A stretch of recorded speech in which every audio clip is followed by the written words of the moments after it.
All right. How you doing, man? Man, I'm tired. Just kidding. Yeah. I've been tired since the golf trip. Um, Went to Phoenix for from Wednesday to Sunday, and unfortunately, I played a lot of beer pong, which I love playing beer pong.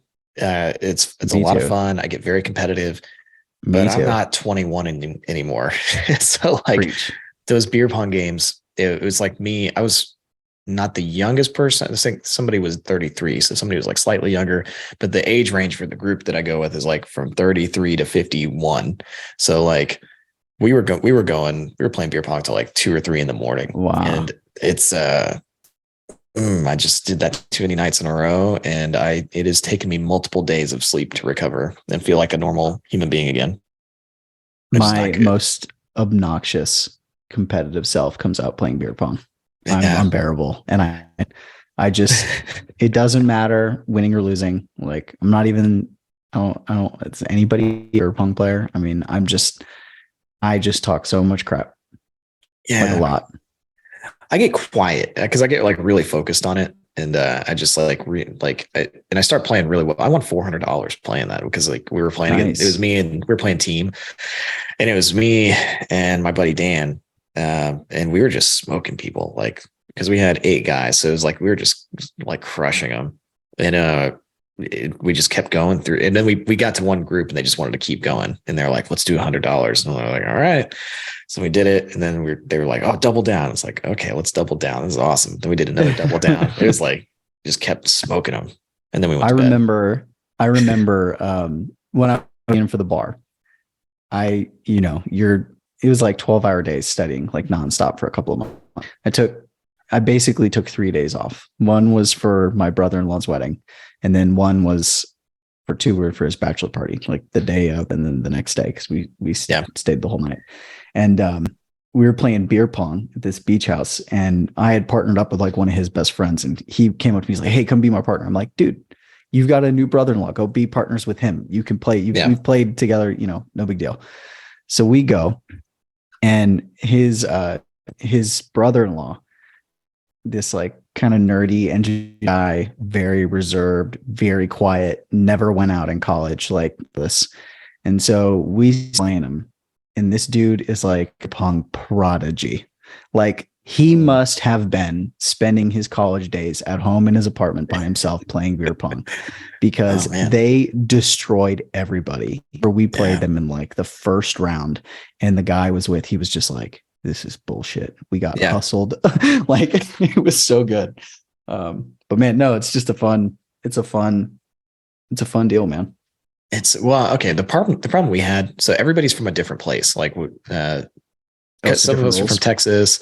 Yeah, dude, the rule thing Yeah. got really heated because it was like, I think the way that I've always played is that you you can bounce it, but you can also play defense against the bounce. You can play defense And then against the if bounce. Yeah. yeah, and then if you get two, then if you get two in a row, then you get one back. And so that's what we've always played. But their rules, the East Coast guys' rules were like you can bounce it, but you can't play defense. If you get two, you get it back until you miss. What else was there? That's insane. Yeah, it was God, I can't remember what the other rules were. Maybe that was the biggest discrepancy because I don't think there's actually that many rules of beer pong. But the bounce no defense was annoying. And I was like, I don't understand this. Like you should be able to, that's always a rule. Like you should be able to swat that thing away. Yeah. But The whole point is like, you got to catch him unaware. And it's yeah, a risk to get 2 cups. Cause if you could just do time and not play defense, like, that's easy. yeah. Oh, and then at the end of the game, at the end of the game, I've always Bouncing would played. be easier than throwing it in It if totally no is. one's playing defense. Yeah, it totally is. The end of the game, I think we always let people shoot till they miss. Like if we win, and we've got 3 cups. Like if they can go on a streak and hit three or something, then they're tied or Oh, whatever. But they we only just did it. give, we They always just did gave him one. one shot, like Yeah, the pair, which is but it's two probably shots. better. But nobody really makes three in a row usually. So I don't know. That was the biggest. The most heated debates came from the rules, and then they would like, Funny. yeah, it was a good time though, man. I just can't. I've done so much It's like work great in the travel moment, and lately, then you're so tired. man. I've traveled more for work lately than I've ever traveled. So that's been interesting. Just like did a retreat and then I had a mastermind thing. And then I got a business trip up to Dallas for like a day next month. And then just a lot of travel. So I'm not used to it. My wife's not either. She doesn't like it as much, which is fair. I just feel for me, it was like we had March where Katie was at her show, and now it's been like she's gone forever. Nonstop baseball. So I'm just like, there hasn't been a break. I know we're wanting to get together, but like you were like, hey, let's get together in April. I'm like, my life just like settled. It's like you want to get together in April, and like we don't even have, you know, we're having a hard time even. We don't even have like a free weekend to like Cooper have a birthday party. We're probably gonna have to do something in May. But and speaking of which, that's what I want to talk about. I want to talk about all the parents that are starting side hustles and stuff because man turns 8 today. Pretty excited. I'm so freaking excited about it because we got him this turtle and he's going to go nuts because he's wanted this turtle forever. I've been like, and I'm not good at like one of those people like you, like I shop for gifts last minute, but I don't do it because I procrastinate. I do it because I get so excited about giving people gifts that if I get them too early, that I make it to Christmas or the birthday or whatever. It's really hard for me. So I've been holding it in, and I'm not even doing enough of it. I'm just like to Cooper, I'm like, tomorrow, it's gonna be so good. You don't even know. Like I'm like in hints, you know. But I wanted to bring it up because that kid, it's 8 years, man. This all started for me around when he was born. Like started for me seriously, because it wasn't until he was born that I stopped treating it like a side hustle and was like, I got to make some real money with this. And everything kind of blew up from there. And so now, like, I think we haven't talked about like the building your business as a parent really since you become a dad, maybe a little bit, but maybe a little bit. But I thought that's kind of what I was thinking about today. It's like, man, how cool is it? You know, I can take off, go have my kids at school. Last week it was my favorite day of the year. They do parents in PE where I get to go play dodgeball with Cooper and to take out all the other second graders. It's so fun. It's always great being a kid in the face with a little soft dodgeball. So, you know, it's just very cool to me to get to do those kind of things. And, I've just, you know, I've noticed more and more people, coming in the Facebook side hustle course lately, more parents. I feel like that's up a lot more lately. So, you know, I know it's tough, but anybody that's listening, that's doing that, like, keep it up, keep going, because it's hard, but like you're doing something amazing for yourself and your family. Yeah. It's tough, but I think it's way better than like having to put your kid in daycare all the time. 100%. Not that there's anything wrong with that, but it's like every parent that I talk to that their kid is in daycare because they've got to go to work and they can't work remotely and all that. It's like an extra mortgage payment. It's like $1,800, $2,000 a month for a kid. And then it's like, your kid gets sick like way, way more often. Yep. I have that with my nieces and nephews. They're always sick. They get always sick. And it's like, I don't know. It's just one of those things. Like, I think there are hard parts about your kids being home all the time and having to work. I only have one. We're like trying to teach him how to knock on my office door because like he likes to bust in whenever I'm on meetings or, you know, on podcasts or whatever, which isn't a big deal. But, you know, the hardest part is I think it's actually really hard to have to work when you're at home with your kid because you want to hang out with your kid, but it's still way better than like, you know, having to like take my kid somewhere and drop them off and all that. So it's definitely worth it. And I'm glad that my wife and I are both home, like very, very, very fortunate that we're both home to spend time with them every day. But I've kind of realized, you know, going back to the business trip stuff, I've gotten a little bit of a taste of like what it's like to have to do business travel. And it's not, I mean, it kind of sucks. I know people that are like traveling salespeople, or just business owners that have to just travel so much. And it's like, you just don't really get to see your kid very much. And then you miss them and, you know, but you're like, oh, I'm doing this so that I can provide a better life for them. So it's just it's traveling a lot or just like having to drop your kid off. Like it's not ideal. Like this life that we live, I think is like just the best. I was telling somebody else that this morning. Very lucky. Like, dude, it's working online is like, so there's a lot of difficulty about getting started, or around getting started, and it's not easy, and it's not as like easy as you see some of the people talk about it online, but man, it's such a better life. It really is. Yeah. Yeah. I mean, we've been very fortunate. I mean, both of our wives are home now, and, having the kids. I'm curious for you, y'all had Micah in a bit different stage of your life with the business. Yeah. One of the things I always really try parents about, because I dealt with it so much, was like, you just got to go easy on yourself and not layer on the guilt. Because there were times in my career where I just couldn't win. Like if I was working, I felt guilty because I wasn't with the kids. If I was with the kids, I wanted to go do so. There was something on my mind that I needed to get done. And then I felt guilty for wanting to go work instead of just focusing on the kids. And I'm more, I think, more than most people. Like I have a very active internal dialogue. I'm very hard on myself. So, I know I'm like kind of prepping and bracing myself for summer, because I know I did struggle with that a little bit last summer too. But you've got to go easy on yourself. Like you've got to understand, like, it's okay to turn Bluey on and let your kid watch a cartoon so you can work for 30 minutes. It's okay when they wake up for their nap to let them quietly play in their crib for an extra 20 minutes. Like that doesn't make you a bad parent. It just means they're fine. They're content. It's not awful. Yeah.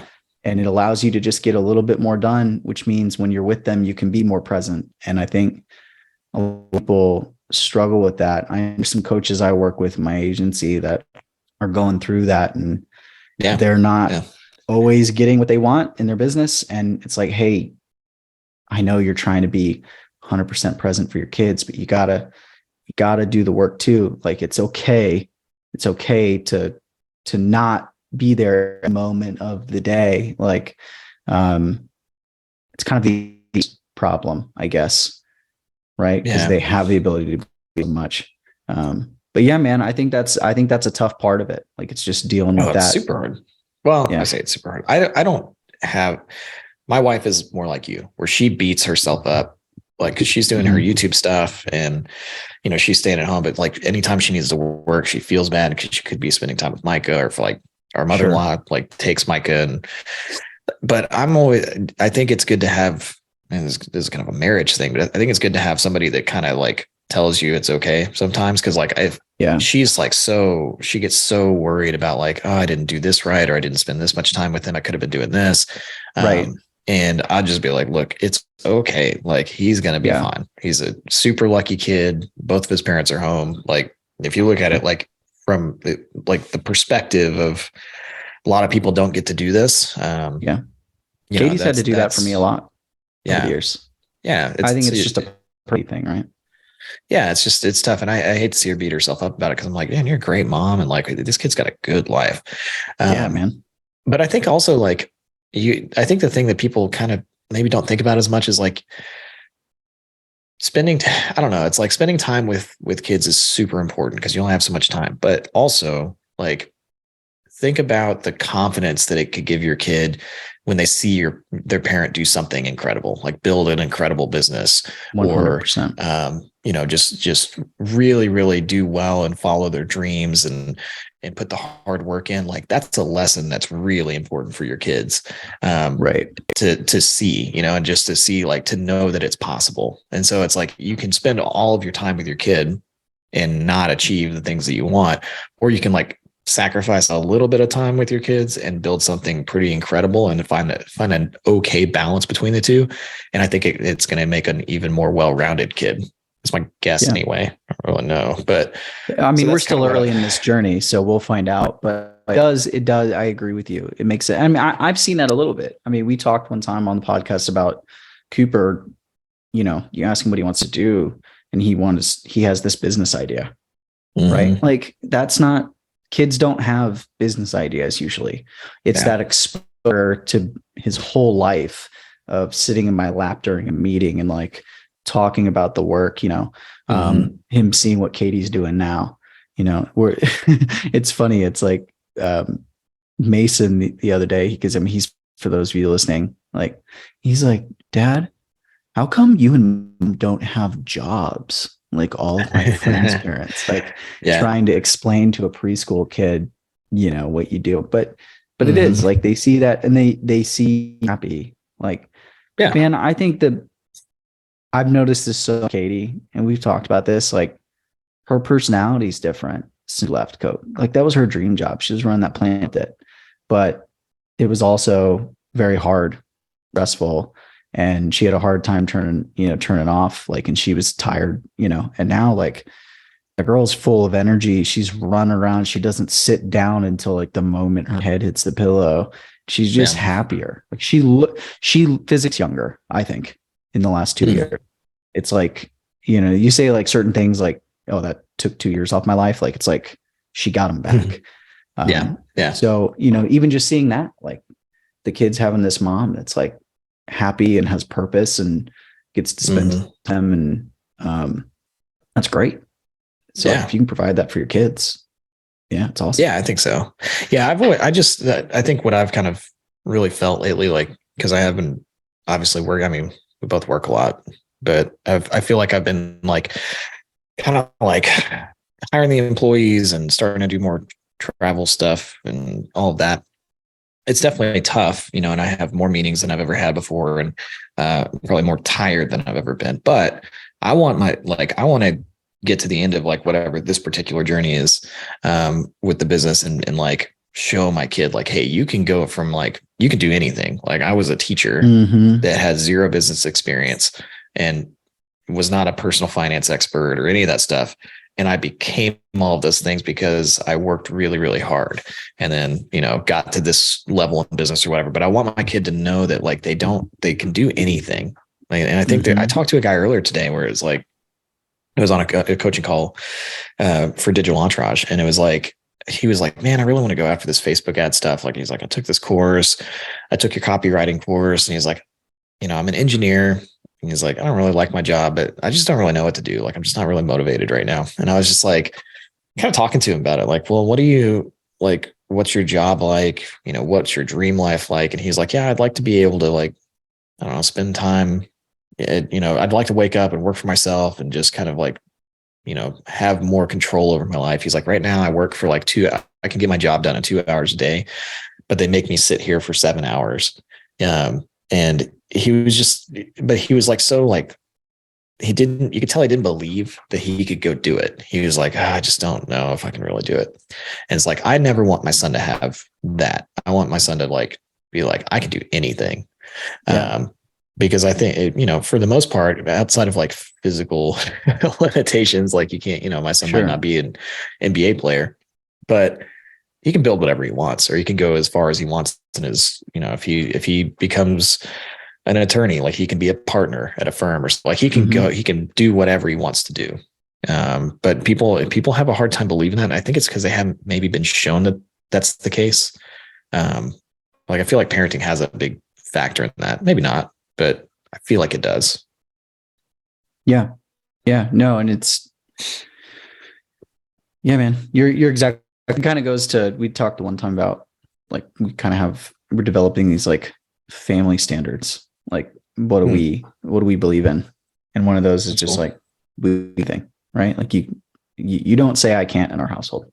Mm-hmm. Like, Yeah, you I think say that's that, great. and you say that, and Katie are like, that we don't believe that in our family. You don't say Mm-hmm. that for anything, and you get that from like Paige, where it's like, can I have fruit snacks? Yeah, go get them out of the pantry. And like, like, Yeah. go get it. We're not, but yeah, man, I think that's important. Just showing them that they can do whatever.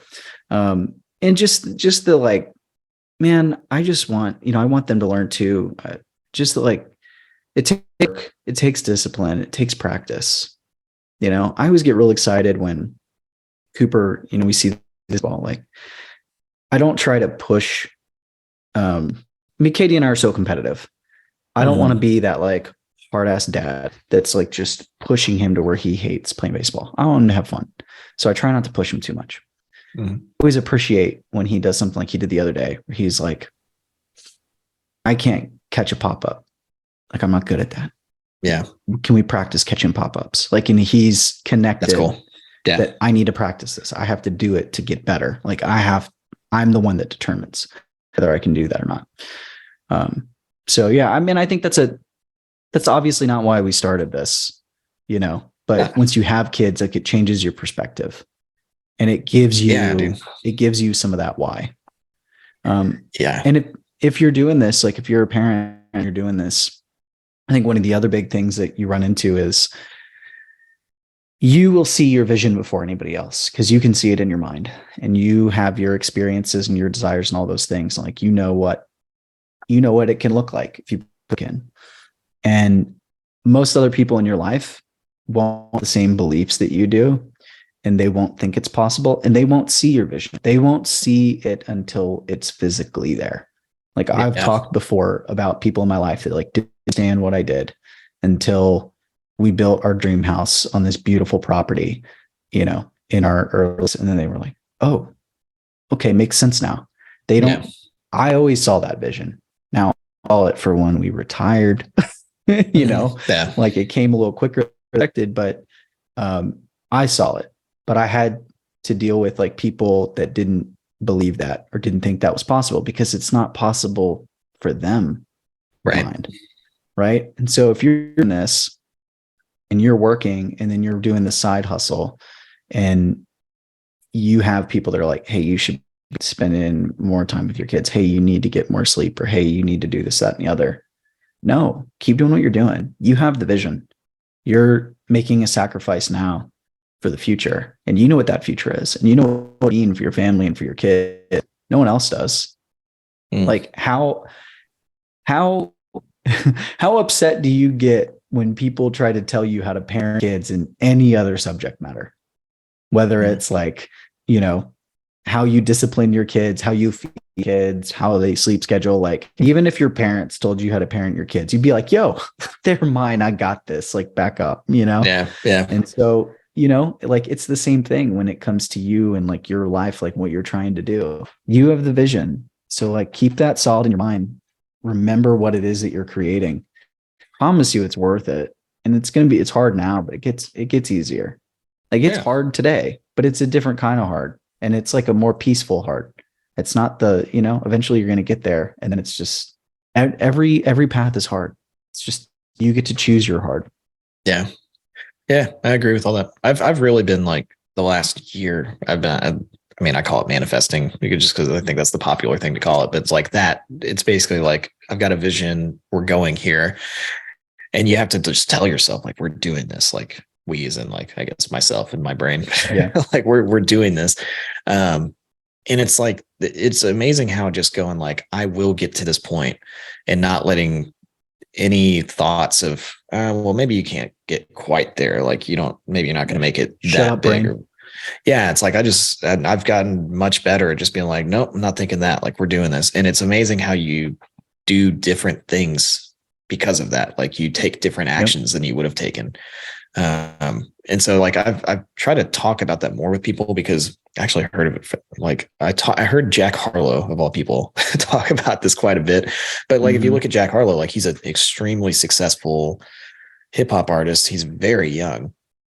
He started doing stuff when he was like 13. Yeah. Like, super, super young. But he talks all the time about just, like, he's like, man, he's like, I don't even know if I believe in, like, religion or anything like that. But he's like, I do believe in manifesting and, like, speaking things into being.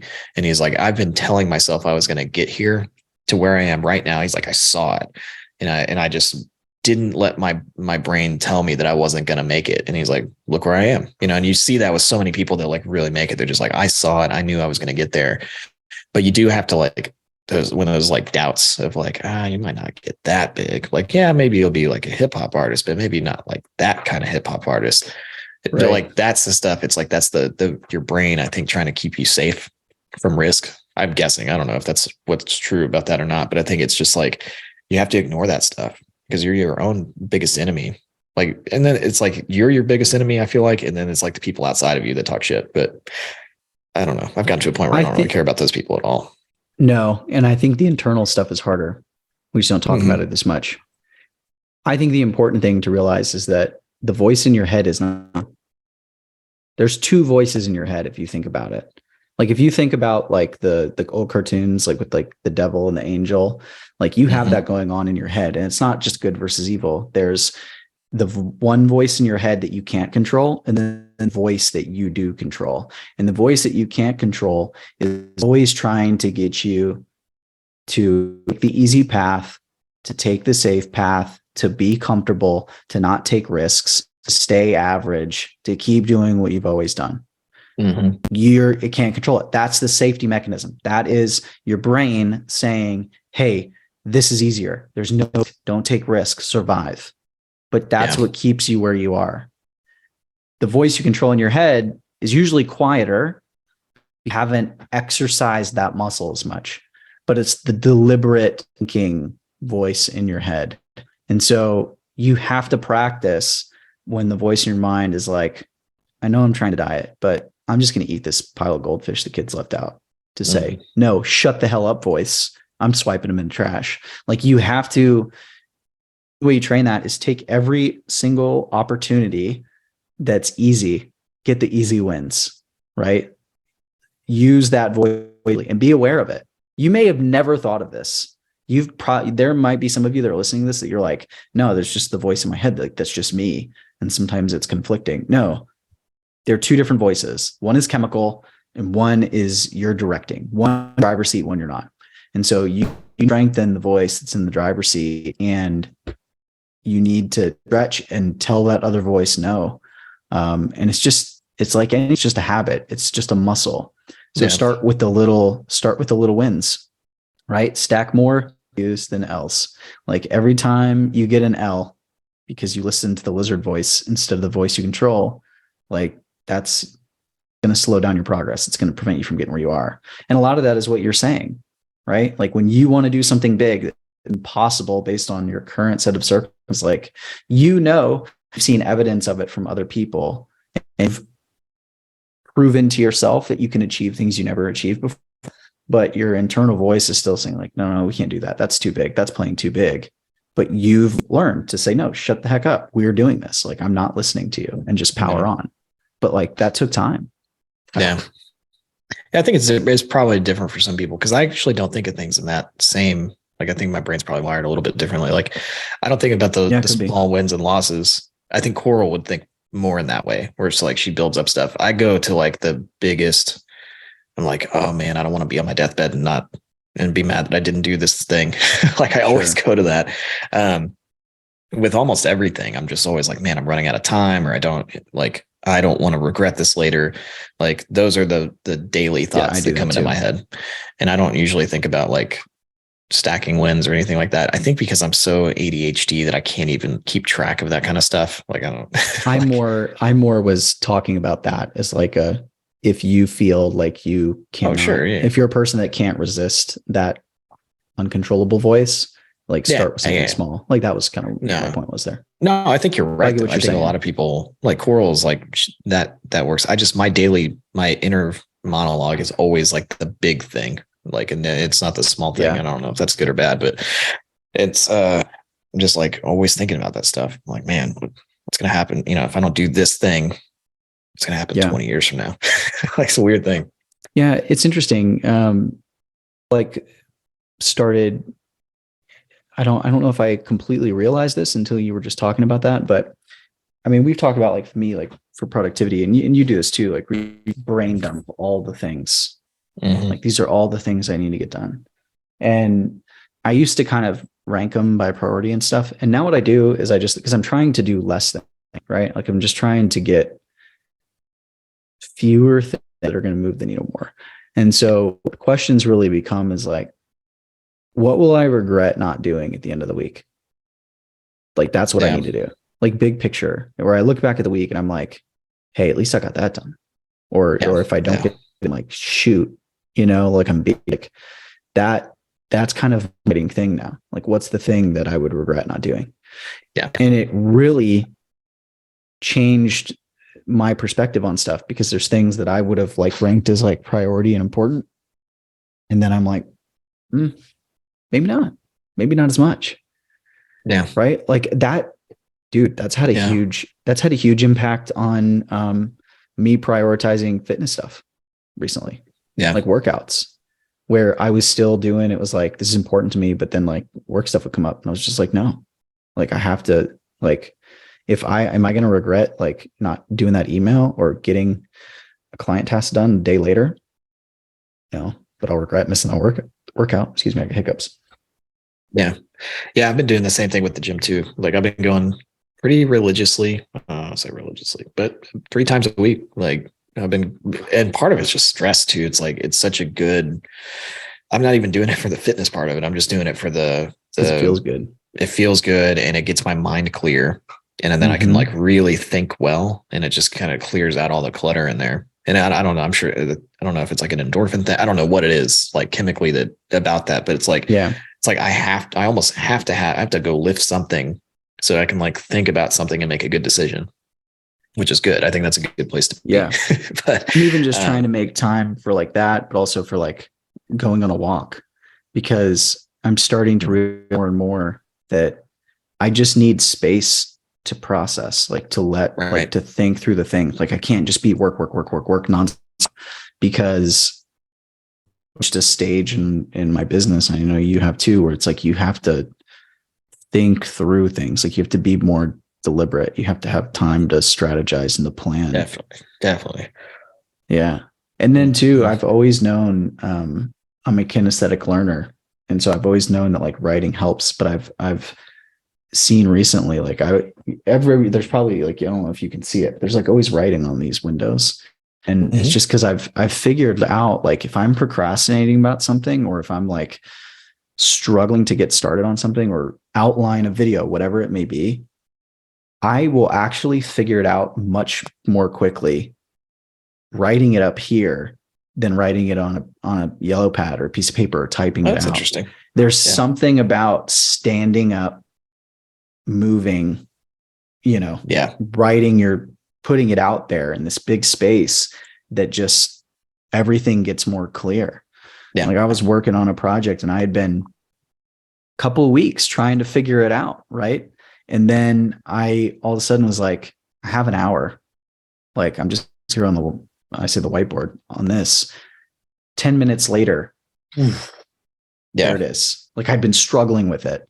So that was an eye opener. Like, cause you got to kind of understand too, like how that not everybody's brain is the same. We all do Yeah. things a little bit differently. Um, Understanding yourself and like how you work and what you need to like make good decisions, to process things, to be productive, like it's big and it's a constant journey. It doesn't stay like it's been different over time, but Oh, sure. I'm Yeah. noticing now I definitely need more. I need more space to think, like actually, like literally just sit and think. Yeah. Yeah. I mean, I saw a thing from Jeff Bezos, like maybe it was on Instagram or something, but he was just talking about like my entire goal is to make 2 to 3 high quality decisions a day. Now, granted, he's the Mm-hmm. CEO, like he's not in the weeds of his business anymore, but you start to kind of get to that point in your business, like as you hire people and you start to manage other people, and then things start to kind of happen without you. But you have to be the person that like ultimately makes the big decisions about what you're doing. So I've been trying to I think that goes into what you're saying, like having some space and like really thinking through decisions before you make them.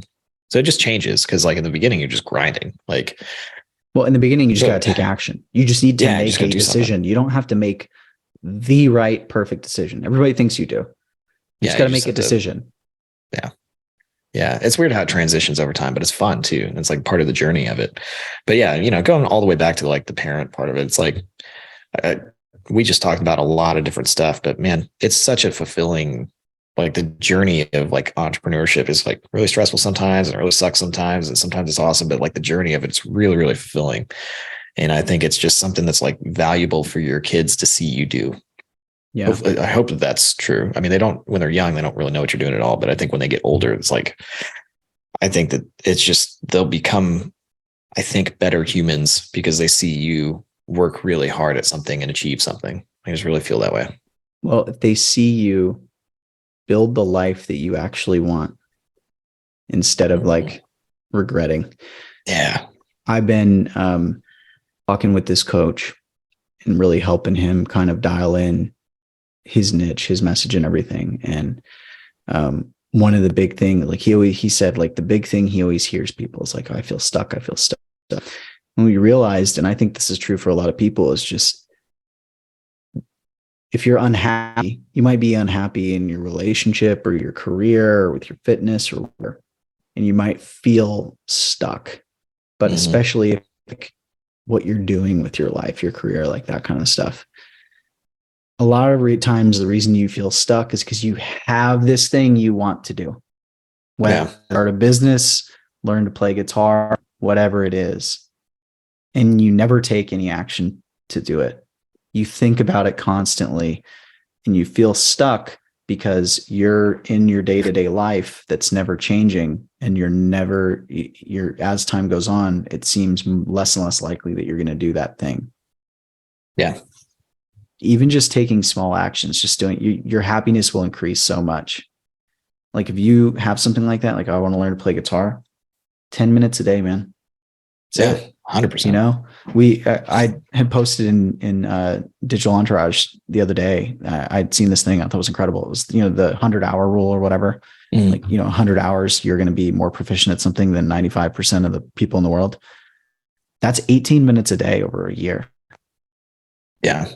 So you could spend 10 minutes a day for 2 years and be a better guitar player than 95% of people in the world, in theory. Yeah. It's probably not 100% accurate, but the point is, like, it's just about doing something and then like being consistent with it. And like, just take baby steps. Take a baby step. Like if you want it, go do it. Like you're all the time that you're spending unhappy and like, because like you're not doing the thing that you want to do, like all that, like, what if you just spent that time? Like, what if when that happened, you just did something? I know that's harder to do than, I mean, it sounds so easy, but like we spend so much time in life, like dwelling on the things that we aren't doing or that we want to do, or like whatever. Like if you're unhappy with what you see in the mirror, you're unhappy with what you see on the scale, like, cool. Stop stressing about it. Take a baby step, start walking. Yeah. Just eliminate one thing. Stop drinking calories. I don't know. Whatever it is, just like small little changes have a huge impact. Yeah, I agree. Yeah, totally agree. Something, we can probably end on this. The Bezos thing. I saw a video with Bezos talking about, he was talking about work-life balance. He's like, I hate that. Why would you try to balance it? Like if you have a family you love and you have a career you love, like why would you try to balance it? You just have to harmonize it. And he said the way you do that is when you're at home, you share with your family all the exciting things you have going on in your business or in your career, the things you're excited about, the things you're working on. So that way, when you're working on that big project, you have to work late hours that one day or work that one weekend. They're like, cool, because I know dad's doing this thing. Like they know about it. They feel like part of it. And then when you have what's going on with your family, you have an event at the kids' or a baseball game or a trip or whatever, you tell everybody at work about it. You tell them, you let them know how excited you're about it, how important it is to them. You talk about it. So then when that happens, they're like, he's putting family first. Like this is more important. He's been looking forward to this day. And when you do that, everybody's happy because everybody's invested in the other part of your life. And that's how you harmonize it. I was like, that's so cool. That's such a great idea. And I don't do a good job of that, man. Like I tend to compartmentalize it a little bit. Yeah. Because I feel like, nobody wants to hear me talk about my business, my work. Like who cares? Yeah. But those core people, like you got to tell them what you're doing. You got to let them know. And I think that's a big part of it. I think that's really true with the kids too, man. Like they just want to know, especially when you work from home. Like, what do you do? What are you doing? Yeah. What do you? Yeah. Yeah. That's a good point. That, I mean, I literally just saw that like yes, but I don't know. That got the gears turning a little bit for me. Yeah. No, I've never heard that before. That's a Yeah. solid way to end it, man. That's good. Yeah. Cool. All right. We all subscribe. More parenting advice from new parents. No. Hope you guys enjoy the show. If you got any topics you want to talk about, let us know in the comments. We'll see you next week.